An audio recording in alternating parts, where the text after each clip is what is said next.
जय सिया राम। शारदीय नवरात्र 2023 15 अक्टूबर को प्रारंभ होकर के 23 अक्टूबर तक चलेगा। अर्थात यह 9 दिवसीय शारदीय नवरात्र माता के अनेक रूपों का पूजन और सिद्धि शक्ति प्राप्ति का साधन बनने जा रहा है। तो कुछ विशेष बातें ऐसी होती हैं इसमें जिसका हमें विशेष रूप से ध्यान देना पड़ता है। मन में आता है कि कलश स्थापना कब करें, समय क्या होगा, मुहूर्त क्या होगा।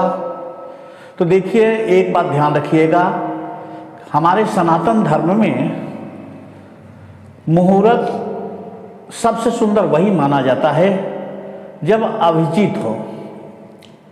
तो 15 अक्टूबर को प्रारंभ होने वाले शारदीय नवरात्र में सुबह के 11:40 से सुबह के 12:30 तक अभिजीत मुहूर्त है। जो लोग कलश स्थापना करना चाहते हैं सुबह से अपनी तैयारी कर लें, ताकि कलश वाले स्थान पे मिट्टी रखा जा सके। आज से ही अगर जौ भिगो देंगे तो कल वो काम दे देगा। जौ का रोपण करना होता है और फिर कलश की स्थापना।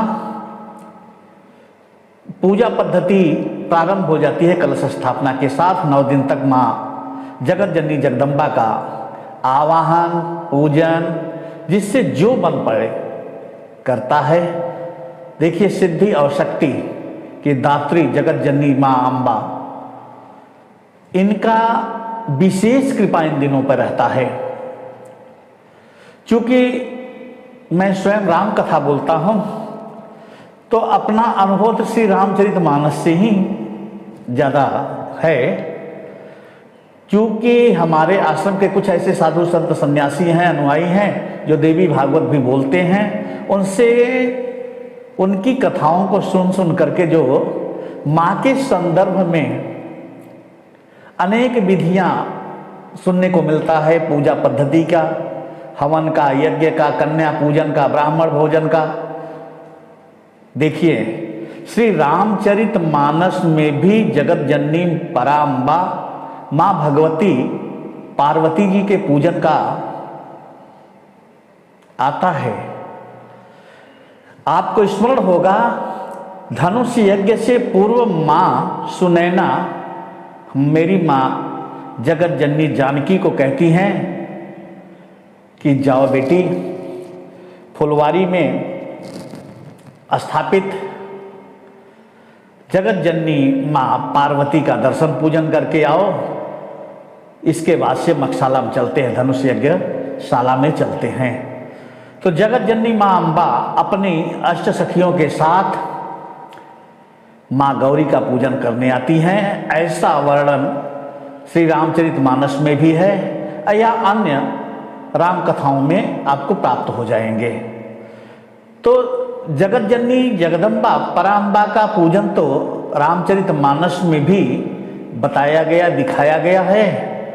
और भाई विस्तार से तो देवी भागवत या दुर्गा सप्तशती के पाठ करने वाले अभ्यस्त लोग हैं, और कुछ लोग नए हैं जो इस नवरात्र में पूजन प्रारंभ करना चाहते हैं, कन्या पूजन करना चाहते हैं, ब्राह्मण भोजन करवाना चाहते हैं। तो आइए उसी प्रसंग को थोड़ा सा सुनते हैं, क्योंकि विधि विधान बहुत ज़्यादा है, कहीं कहीं हम उलझ भी जाते हैं। दूसरी चीज़, आपको मैं रामचरितमानस की ओर क्यों लेके चल रहा हूँ, उसका मूल मेरे मन में जो आया वो आपके सामने रख रहा हूँ। कि देखिए, मंत्रोच्चारण, दुर्गा सप्तशती क्या है, संस्कृत में लिखा गया है, उसकी भाषा संस्कृत है। आप समझो कि जो न पढ़ पाए वो क्या करे। थोड़ा विचार करो कि जो इन मंत्रों को न पढ़ पाए, हमारी माताएं, बहनें, बेटियां या और कोई भी बालक हमारा जो संस्कृत न पढ़ पाए, श्लोक न पढ़ पाए, तो क्या इस पूजा से वंचित रह जाएगा? ऐसा नहीं है। देखिए, माँ तो माँ होती है हो। आप रिझाने का प्रयास करिए न जाने कौन से गुण पर दयानिधि रीझ जाते हैं। तो मंत्रोच्चारण नहीं आ रहा है, कोई फर्क नहीं है। आपकी भावनाएं कितनी प्रबल हैं, इसी को ध्यान में रखते हुए आज मैं ये चर्चा करने जा रहा हूं। क्योंकि कल 15 तारीख है, कल से शारदीय नवरात्र प्रारंभ हो जाए तो मन में किसी भी तरह से टीस न रहे कि हम नहीं कर पा रहे हैं।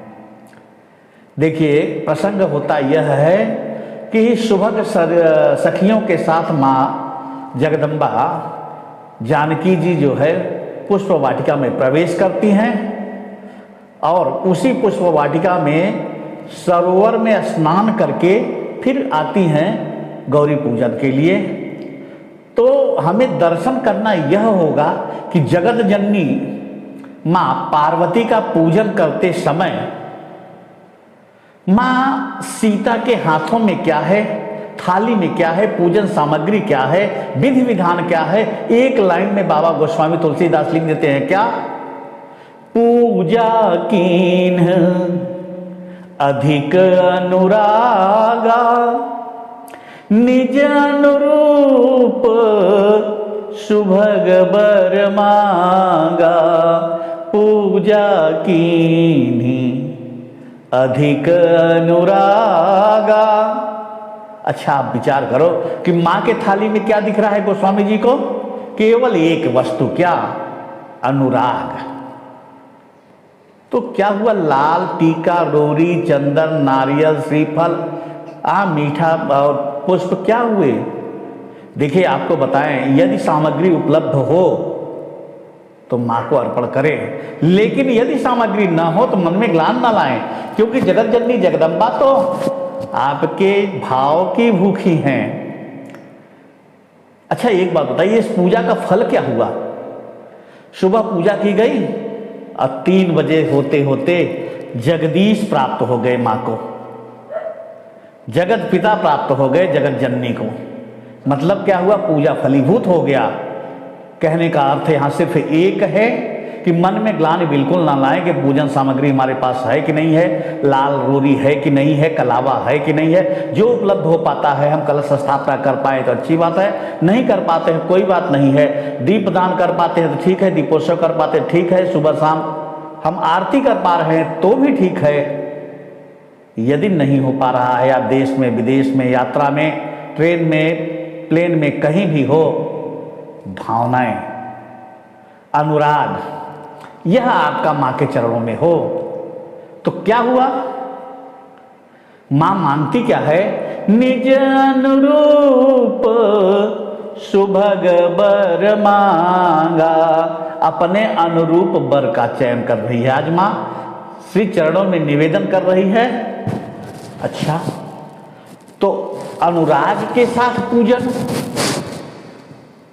कारण यह है कि अनुराग के ही स्वामी, अनुराग पर ही तो रीझने वाले प्रभु श्री राम हैं। क्या पूज्यपाद गोस्वामी जी आगे लिखते हैं क्या, मिलहीन रघुवर बिनय अनुरागा। अरे राम जी तो अनुराग से ही प्राप्त किए जा सकते हैं, राग से तो भगवान को पाया ही नहीं जा सकता। मिलहीन रघुपति बिन अनुरागा, इसलिए पूजा कीन सहित अनुरागा। अनुराग के साथ पूजन करें। एक बात और बता दें, चलो आप अपने घर से दूर बाहर हो, ऐसे साधन संसाधन नहीं बन पा रहे हैं, या किराए के मकान में रहते हो, दूर रहते हो, कि हमारे पास स्थान भी नहीं बन पा रहा है कि पूजा के लिए कोई एक स्थान बना सकें। आपको बताएं एक, अरे आपका हृदय ही देवी का जो है वो सिंहासन है, धाम तो यही है, देवी यही विराजित हैं। एक काम करना, क्या, बस संकीर्तन करना शुरू कर दो सुबह शाम। क्या, जय मां दुर्गे, जय मां तारा, दयामयी कल्याण करो हाँ। जय मां दुर्गे, जय मां तारा, दयामयी कल्याण करो मां। अरे माँ तो बड़ा विशाल हृदय वाली है हो। भगत के इन्हीं पुकार पे तो कहाँ कहाँ दौड़ी दौड़ी चली जाती हैं। हमारे आपके कल्याण के लिए तो राक्षसों का संहार तक करने के लिए देवी इस धराधाम पे आती हैं। आज अनुराग के साथ पुकार के तो देखो। तो जो लोग कर पा रहे हैं, कलश स्थापना का समय 11:40 से लेकर के 12:30 तक, 15 अक्टूबर 2023 दिन रविवार को, और 23 तारीख को सोमवार को नवमी तिथि है। एक बात और आपको बता दें, कुछ लोग क्या करते हैं, अष्टमी नवमी सप्तमी कुछ दिन ऐसे विशेष कर देते हैं कन्या भोजन के संदर्भ में। अब एक ही दिन अगर सब लोग करवाओगे अष्टमी के दिन, तो भैया कन्या इतना पाओगे कहाँ। तो मेरा आपसे निवेदन, इन 9 दिन में किसी भी एक दिन कर दीजिए। आप कन्या पूजन कर दीजिए, ब्राह्मण भोजन करवा दीजिए, और जो भी आपको दान दक्षिणा देना हो दे दीजिए। लेकिन मन में ग्लानि मत लाइए कि मैं यह नहीं कर पाया। आपको पहले ही बता चुका, माँ भाव की भूखी हैं। बाकी विधि विधान तो आत्मसंतुष्टि के लिए है। तो 23 तारीख, अच्छा कुछ लोग क्या है व्रत रहते हैं 9 दिन, तो उनका पारण 10वीं वाले दिन होगा सुबह सुबह, यानी 24 अक्टूबर दिन मंगलवार को। तो ध्यान रहे, सिर्फ एक चीज निवेदन करने के लिए यह वीडियो बना रहा हूं आप लोगों के बीच में। उसका एक ही कारण कि कहीं से कोई ग्लानि, कोई मन में कोई शंका न रहे कि मैं इस पद्धति को, इस सामग्री को, इस विधि को माँ को अर्पण नहीं कर पाई। भाव की भूखी माँ को जय माँ दुर्गे, जय माँ तारा, दयामयी कल्याण करो माँ। जय माँ दुर्गे, जय माँ तारा, दयामयी कल्याण करो माँ। कल्याणमयी माँ का स्मरण मात्र से ही आपका कल्याण हो जाएगा। महाराज भोग की सामग्री जगत जननी जगदम्बा जिसने आपको ही दिया है, आप हम उनको क्या दे पाएंगे। इसलिए बोलिए सियावर रामचंद्र की जय।